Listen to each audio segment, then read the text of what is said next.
জনগণের সামনে এই বিষয়গুলো স্পষ্ট না করে জুলাই সনদ স্বাক্ষরের এই আয়োজন করাটা একটা ছলচাতুরির মতো মনে হয়। ফলে আমরা জনগণকে কোনো অন্ধকারে রাখতে চাই না।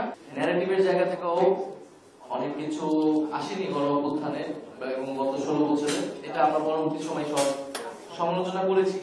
ফলে আমরা আরেকটা এরকম ঘটনার সাক্ষী হতে চাই না যেটা আসলে কোনো মিনিং নাই।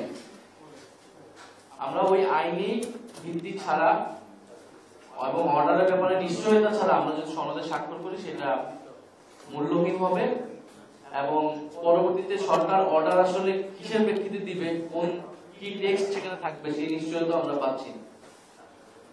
ফলে আমরা আমাদের সদস্য সচিব যেমনটা বললেন যে আমরা সেই বিষয়টা নিশ্চিত না হওয়া পর্যন্ত আমরা জুলাই সনদে স্বাক্ষরের যে অনুষ্ঠান বা যে আয়োজনটা চলতেছে সেখানে আমরা নিজেরা অংশীদার হব। এই সামগ্রিক প্রেক্ষিতে আমরা কয়েকটি বিষয় তুলে ধরছি সরকারের কাছে, ঐক্যমত্য কমিশনের কাছে, কারণ আমরা চাই যে এই পুরো প্রক্রিয়াটা সফল হোক। প্রথমত জুলাই সনদ বাস্তবায়ন আদেশ, এই আদেশের খসড়া সনদ স্বাক্ষরের আগেই প্রকাশ করতে হবে।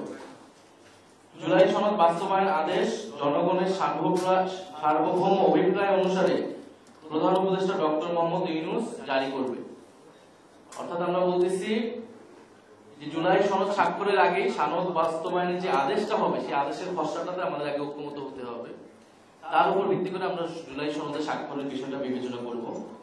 ফলে সেই আদেশের টেক্সট যেটা তার খসড়া এবং এই আদেশটা আমরা বলেছি যে এটা ডক্টর মোহাম্মদ ইউনূস তিনি যেহেতু জুলাই গণ অভ্যুত্থানের শক্তিতে সরকার গঠন করেছেন, যদিও পরবর্তীতে 106 এর মতামত নেওয়া হয়েছে, কিন্তু তার মূল উৎসটা বৈধতার উৎসটা হচ্ছে জুলাই গণ অভ্যুত্থান।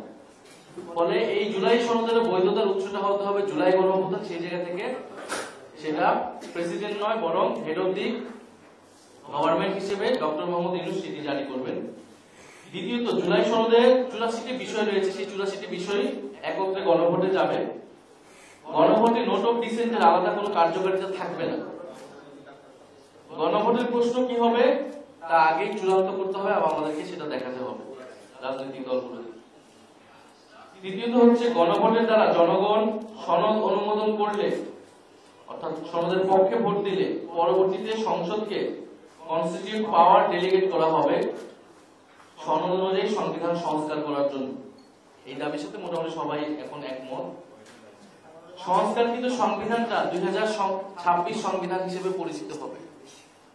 ফলে এটাও আমাদের কাছে এখন স্পষ্ট হয়নি যেটা কি সংশোধনী হবে আর এটা 2000 যেটা রেফারেন্স পয়েন্টে কি হবে।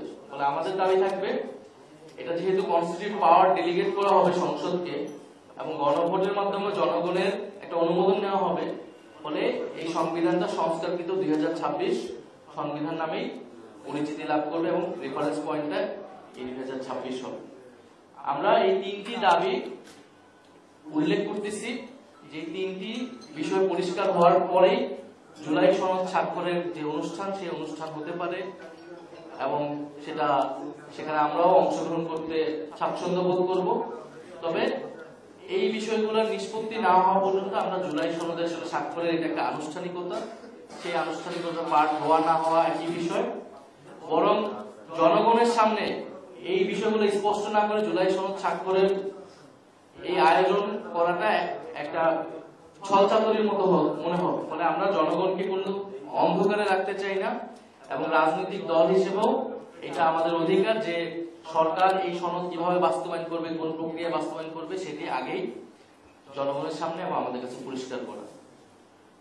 ফলে আগামীকালের যে অনুষ্ঠান সেই অনুষ্ঠানের প্রেক্ষিতে আমাদের আহ্বান থাকবে সরকার এবং জাতীয় ঐক্যমত্য কমিশনের প্রতি যে আপনারা এই দাবিগুলো বিবেচনা করুন এবং এই দাবিগুলো শুধু আমাদের যে একক দাবি, জাতীয় নাগরিক পার্টি এরকম নয়, গতকাল অনেকগুলো দল বলেছে এই সনদ কিভাবে বাস্তবায়ন হবে এটা নিয়ে অনেকেরই ভিন্ন মত আছে এবং অনেকের মধ্যে অস্পষ্টতা আছে। তাহলে একটা জিনিস অস্পষ্টতা রেখে সবাই এক জায়গায় এসে একটা বিশাল সেলিব্রেশনের মাধ্যমে স্বাক্ষর করার যে আয়োজন এটা তো কোনো মিনিং রাখে না।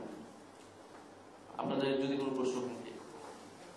তারপরে কি বলা যায় যে আগামীকাল যেহেতু মাত্র একদিন সময় আছে, আগামীকাল জুলাই সনদে এই বাস্তবতায় নাগরিক পার্টি সই করছে না? আমরা তো বলেছি যে এই বিষয়গুলো স্পষ্ট হওয়ার পরে জুলাই সনদ স্বাক্ষরের আয়োজনে আমরা যেতে পারি, না হলে তো অবশ্যই আমাদের পক্ষে যাওয়া সম্ভব না। এবং সরকারের প্রতি আমাদের আহ্বান থাকবে, আমরা চাই যে এটা সফলভাবে সকল ঐক্যবদ্ধভাবে এটা হোক। প্রয়োজনে সময় নিয়ে এই বিষয়গুলো আরো আলোচনা এবং সরকার এটা স্পষ্ট করুক, অর্ডারের খসড়াটা প্রকাশ করুক ঐকমত্য কমিশন বা সরকারের পক্ষ থেকে, তাহলে আমরা এটাতে অংশগ্রহণ করতে পারি। আপনাদের এই চাওয়াগুলো যদি মেনে না নিয়ে আগামীকালকে জুলাই সনদ স্বাক্ষরিত হয়, আপনারা যাবেন না, আপনাদের পরবর্তী করণীয় কি করবেন? আমাদের করণীয় থেকে সরকার কি করবে এটা সরকারের স্পষ্ট করতে হবে। জুলাই সনদে এই বিষয়গুলো স্পষ্ট হওয়ার আগেই যদি মানে হওয়া ছাড়া কেউ যদি যায়, সেটা তাদের দায়িত্ব, তারা নিজ দায়িত্বে সেখানে যাবে, কিন্তু এটা তো কোনো মিনিং ক্রিয়েট করবে না, এটার কোনো মূল্য থাকবে না। আপনি ঘোষণাপত্রের মতো আরেকবার সবাইকে ডেকে, পুরো দেশবাসীকে ডেকে একটা কাগজে সাইন করলেন সবাই মিলে, যার কোনো আইনি মূল্য নাই, যেটা পরের দিন যদি কেউ অস্বীকার করে আপনি তাকে কিছুই বলতে পারবেন না। ফলে কোনো রাজনৈতিক দল যদি এটাতে যায়, অংশ নেয়, ফলে তাকে ভেবেচিন্তে এটাতে যেতে হবে এবং তাকে তার জবাবটা দিতে হবে। আমরা জনগণের কাছে এই বিষয়গুলো স্পষ্ট করব এবং আমরা সরকারের কাছে এই দাবি জানাবো যে আপনি এই আদেশের বিষয়টি স্পষ্ট করেন। আদেশটা মূল, আপনি সনদ সাইন করলে, সনদ তো অলরেডি প্রণীত হয়ে গিয়েছে, আমাদের ঐক্যমত আমরা দিয়ে এসেছি, স্বাক্ষরের বিষয়টা কেবলই আনুষ্ঠানিকতা। ফলে কালকে সাইন করা না করার মধ্যেও কিছু আসলে যায় আসবে না।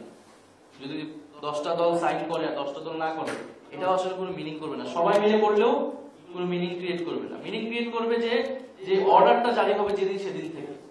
ফলে অর্ডারটা কবে জারি হবে, অর্ডারের টেক্সট কি হবে, কে জারি করবে, এই বিষয়গুলো স্পষ্ট।